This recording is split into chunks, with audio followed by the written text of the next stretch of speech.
The absolute darkness lasted for 11 minutes. I expected the bark of a firing squad, the taste of cordite. Instead, I heard the gentle whir of a film projector, and a voice in the dark said, "Relax, fellas."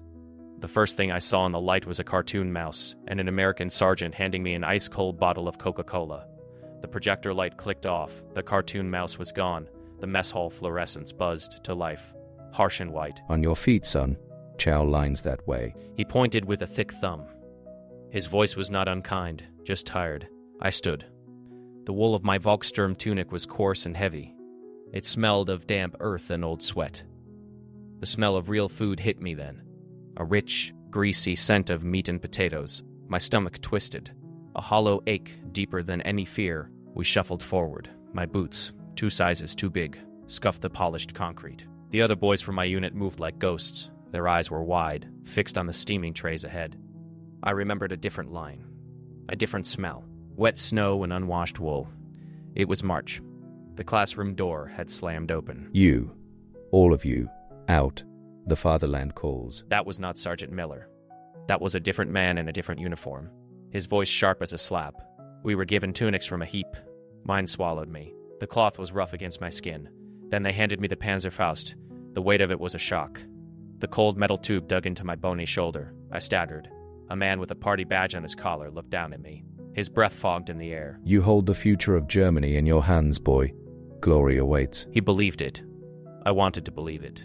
The fear was a stone in my throat. We stood in that frozen yard for hours. My arms shook from the weight. The promise of hot soup kept us upright. The soup was thin. Mostly water and a few pieces of turnip. I was handed a tray here in Oklahoma. A slab of meatloaf, a mound of mashed potatoes, gravy. "Easy there. Got to get some meat on those bones." He said it quietly, almost to himself. I found a place at a long table. The bench was smooth, warm from other bodies.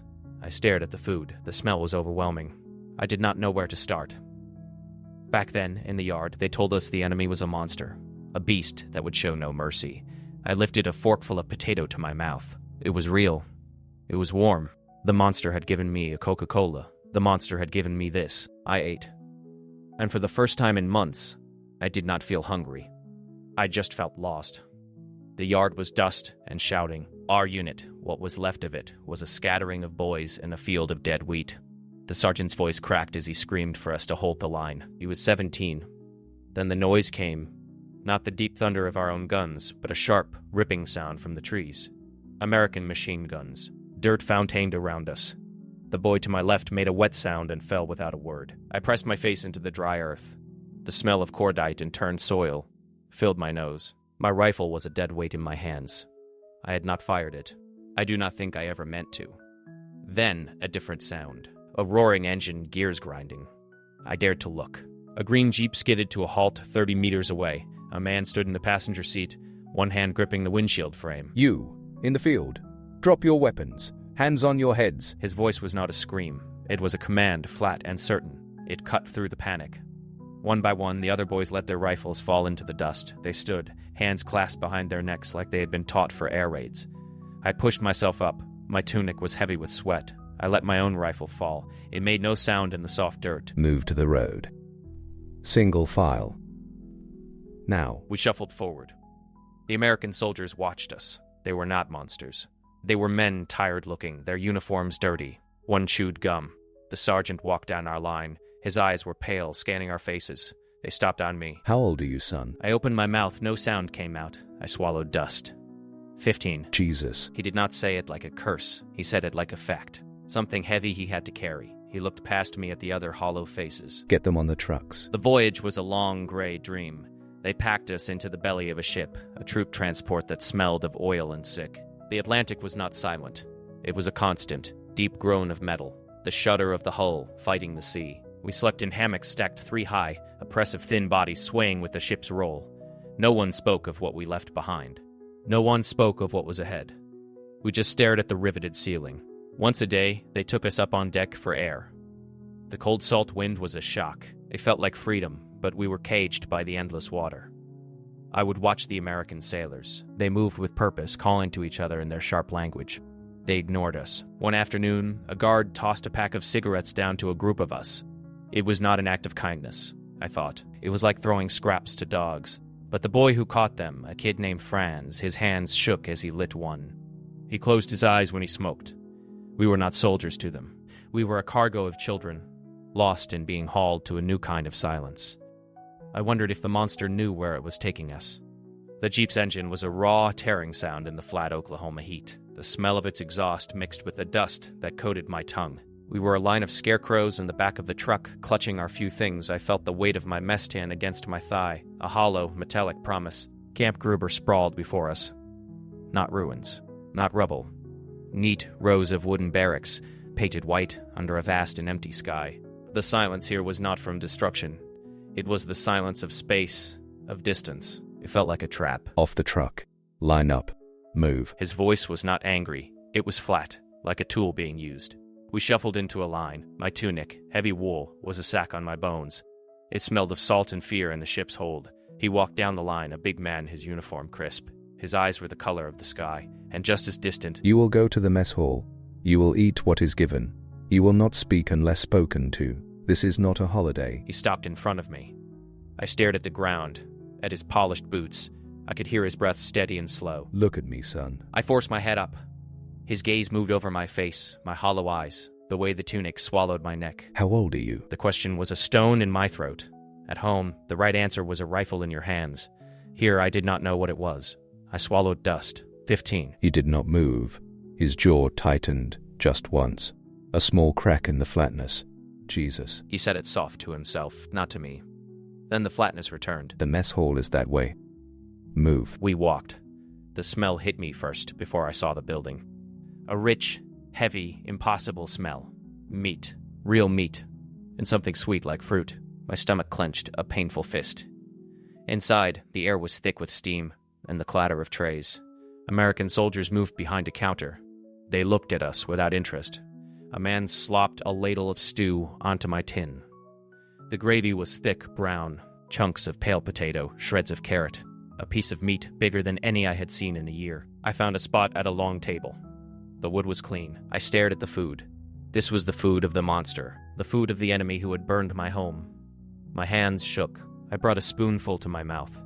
The taste was a shock. Salt. Fat. It was so strong it hurt. I ate faster, shoveling it in, afraid it would vanish. I ate until the tin was clean. I licked the spoon. The shame came then, hot and sharp. This was betrayal. This was survival. They had broken us with shells, and now they would break us with stew. I looked up. Through the window, I could see Sergeant Miller leaning against a jeep, watching the hall. A professional, distant guard, but I remembered the crack in his voice. The way he had said that one word, not to a soldier, to a child. The monster was just a man, and that was a more terrible thing to know. The summons came in the gray hour before dawn. Boots on the barracks floor, the sharp clap of the door, a guard's voice cutting the sleep from the air. He read 26 names from a list. Mine was among them. We dressed in silence, the wool of our tunics, rough and heavy, against skin still warm from the thin blanket. Outside, the Oklahoma air was thick and damp. It smelled of wet gravel and distant greasy smoke from the camp kitchens. They formed us into two ragged lines. No one spoke. The guards, 4 of them, held their rifles not at port arms, but low and ready. Their silence was worse than any shout. It was a physical weight. A jeep engine coughed to life. Somewhere behind us, the sound raw and alien in the quiet. Forward. March. His voice was flat. It held none of the crack I remembered from the mess hall. We marched. Our own boots scraped and shuffled on the gravel. The guards' boots fell in a hard, even rhythm beside us. Where were they taking us? The question screamed inside my skull. A work detail? A punishment? A transport east? To another camp? Deeper into this vast and empty country? I saw the other boy's eyes wide and white in the gloom. We were all thinking it. This was how it happened. A selection. A quiet culling. The jeep idled along behind our column, its exhaust a bitter taste at the back of my throat. We passed the main gate, turning onto a road that led away from the prisoner compounds, past the wire, into the American part of the camp. Low, long buildings of clean, painted wood, neat rows of dark green vehicles. The smell changed here. It was the smell of coffee and soap and engine oil. The contrast was a knife twist. Their normal life humming along just meters from our existence. They halted us in front of one of the buildings. A flag hung limp from a pole. Column. We stopped. The gravel dust we had kicked up settled around our boots. Sergeant Miller walked down the line, his eyes passing over each of us. Measuring, his jaw was tight. You will enter one at a time. You will follow instructions. You will not speak unless spoken to. He paused, his gaze lingering on the boy next to me. A kid from Hamburg, who shook with a constant fine tremor. There is nothing to fear. He said it like a command. But his voice was low, almost gentle. The first boy was called inside. The door closed behind him with a solid click. We waited. 5 minutes. 10. The sun began to bleach the sky. The boy came out. His face was pale, but he walked straight. He did not look at us. A guard motioned him to stand apart. Another name. Another wait. My heart was a trapped bird, beating against my ribs. Becker. I stepped forward. My legs were water. Sergeant Miller held the door open. His eyes met mine for a fraction of a second as I passed. Inside, the light was bright and artificial. The room smelled sharply of chemicals and clean linen. A man in a white coat stood by a table. On it lay strange, gleaming instruments. My breath caught. This was a doctor's room. "Remove your tunic, please." I fumbled with the buttons, my fingers numb. The oversized wool fell from my shoulders. The man looked at me. At my skeletal frame, the ribs that stood out like barrel staves, the hollows above my collarbones. Step onto the scale. I did. The metal was cold under my bare feet. He slid the weights. His mouth tightened. He wrote something on a clipboard. "Open your mouth." He peered inside with a small light. He listened to my chest with a cold disc of metal. He examined my eyes, my hands. His touch was clinical, impersonal. But it was not violent. "You may dress." I pulled the tunic back on, the rough cloth a familiar shame. He handed me a small round tin from a box on his desk. It was heavy. "1 spoonful, with your morning meal, every day." I looked at the tin. The label had a picture of a sun and words in English. I did not understand. He saw my confusion. Vitamins, for strength. I clutched the tin. It was warm from his hand. "Go." I turned and walked back toward the door, toward the light of the coming day. The weight of the small tin, an impossible, bewildering anchor in my hand. The heavy wooden door slammed shut behind us. The sound was a final thing. A bolt scraped home with a heavy metal clunk, then another. We stood in a line, maybe 50 of us, in the sudden complete dark. The air was thick and smelled of old sweat and damp wood. I could hear the quick, panicked breathing of the boy next to me. All right. Stay where you are. His voice was a flat command in the blackness. We did not move. My heart hammered against my ribs. This was it. The execution chamber. The stories were true. They had fed us, given us medicine, only to do this in the dark where we could not see it coming. I felt the weight of the vitamin tin in my tunic pocket. A stupid, cruel joke. A switch clicked. A single bare bulb flickered on overhead. It was not bright, but in the total dark it felt like a searchlight. We were in a long, windowless room. You will wait here. The doctor is coming. He stood by the door, his frame blocking it. He held no weapon, but his posture was a wall. A boy near the front, his voice thin and cracking, spoke in German. He said, "Please, do not shoot us." No one is shooting anyone. The sergeant's voice was tired. He did not shout. He looked at us, a line of scarecrows in oversized tunics, our hollow eyes wide in the dim light. You think we brought you all this way to shoot you? In a rec hall? He shook his head. A slow, weary motion. The doctor is coming to check you. For lice. For sickness. That is all. The tension in the room did not break. It changed. It became a heavy, confused shame. We had been ready for monsters. We had been ready to die. We were not ready for this. This administrative thing. This care. The sergeant's eyes scanned us. They stopped on me. On the boy who had spoken. His gaze was not angry. It was something else. It was the look a man gives a wounded animal that does not know it is safe. You're just kids. He said it quietly, almost to himself. Then he turned and leaned against the doorframe, looking out at the Oklahoma sunlight. We could not see. We stood in the smell of our own fear, in the buzzing silence of the single bulb. The monster was just a man, and he was bored, and he was sorry, and that was a truth more terrible than any beast. The silence in the dark was a thing you could touch. It was thick with the smell of unwashed wool and the sour breath of boys trying not to cry. I felt the weight of the tunic on my shoulders, a sack of coarse cloth holding a skeleton. My own heartbeat was a drum in my ears. Then a voice cut through it, calm. Not from our huddled mass, but from the doorway where the silhouette of Sergeant Miller stood. Relax, fellas. The words meant nothing. A trick. A prelude to something worse. I braced. The man who was not a monster moved. There was a metallic click from the back of the room. It's a movie. A machine whirred to life behind us. A grinding mechanical sound that made us flinch. A blade of white light shot over our heads. Dust motes danced in it like tiny stars. The beam hit a white sheet hung on the far wall. And then, a mouse. A cartoon mouse, absurdly large, wearing gloves and shoes. It tapped its foot to a tinny, cheerful music that came from the projector. The music was alien. It was the sound of a world that had never known a bomb, or hunger, or the Volkssturm. I did not understand. This was the weapon? This was the interrogation? To show us a laughing mouse? Sergeant Miller's shape leaned against the doorframe, watching us, not the screen. The flickering light from the cartoon played over his tired face. It's called Mickey. He said it like it was an explanation, like this was a normal thing. My mind clawed for sense. Was this a demonstration? Proof of their cultural might? A subtle torture, showing us the plenty and the joy we could never have. But the sergeant's voice held no triumph, only a weary patience. Just sit and watch. The conflict was not in the room, it was inside me. My training screamed of propaganda, of psychological weakening. But my eyes, starved for anything but fear and gray sky, were glued to the bright, impossible colors. The mouse slipped on a banana peel. It got up, shook its head, and laughed. A sound escaped from one of the boys to my left, a choked, wet sound. It was not a sob of fear. It was a laugh quickly stifled, a hand slapped over a mouth. And in that moment, the greater truth broke over me. This was not a weapon. It was not a lesson. It was a gift. A small, bewildering kindness from a bored man to a room full of terrified children. He was giving us a piece of his normal. A piece of a world where mice wore pants and things were funny. That was the conflict. That was the conflict. To accept this kindness meant admitting we were not soldiers. It meant admitting we were exactly what he saw.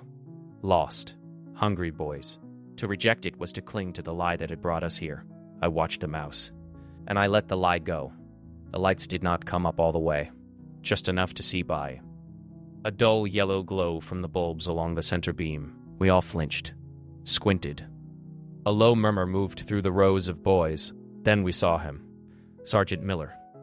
He stood by the door. Not with a rifle, but with a wooden crate.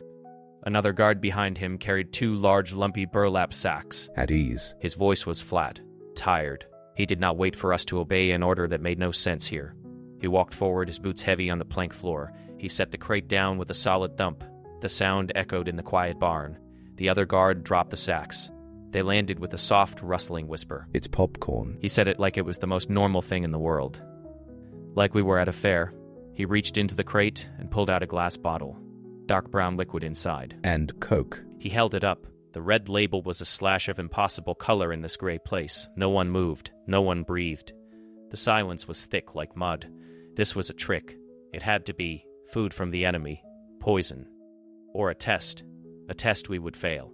Sergeant Miller sighed, a long, weary sound. He pulled a church key from his pocket, punched a hole in the bottle cap with a sharp pluff of air. He took a long drink himself, wiped it now. See? It won't kill you. He began placing bottles on the ends of the benches, one for every 2 boys.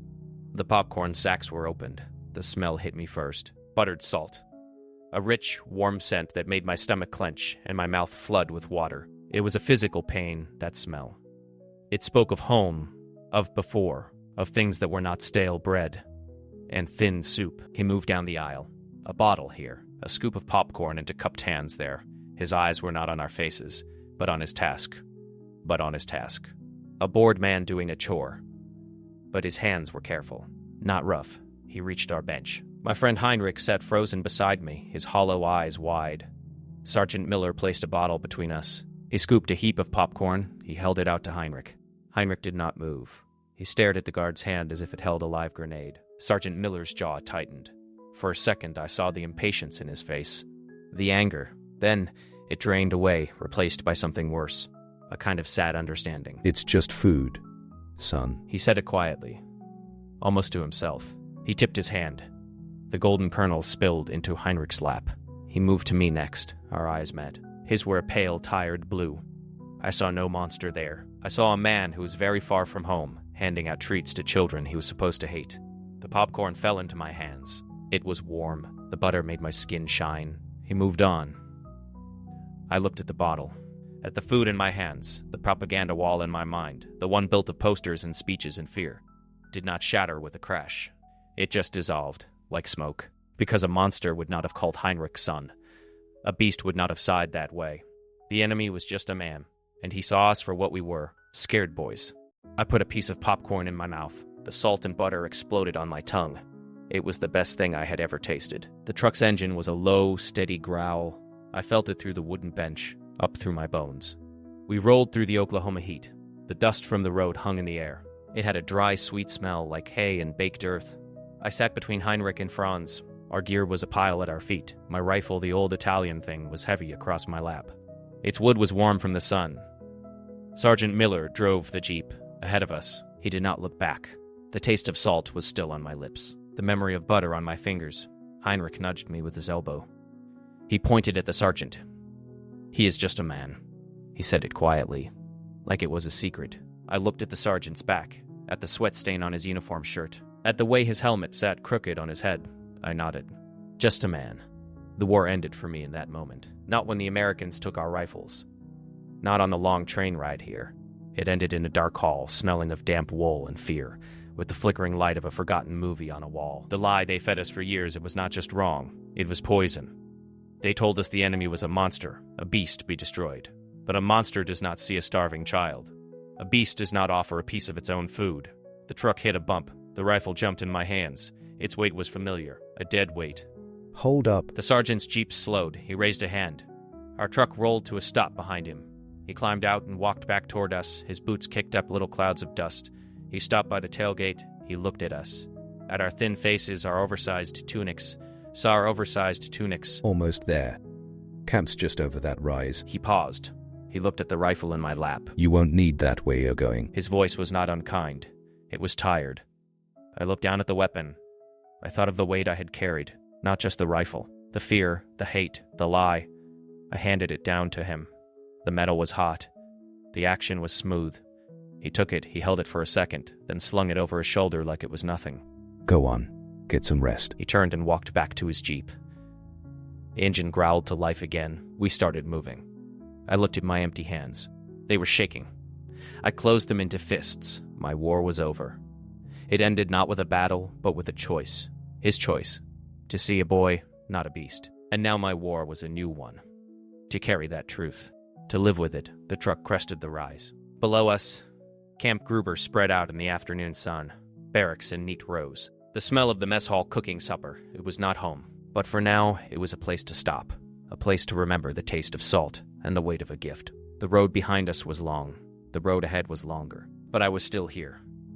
I have carried that wrapper for 60 years.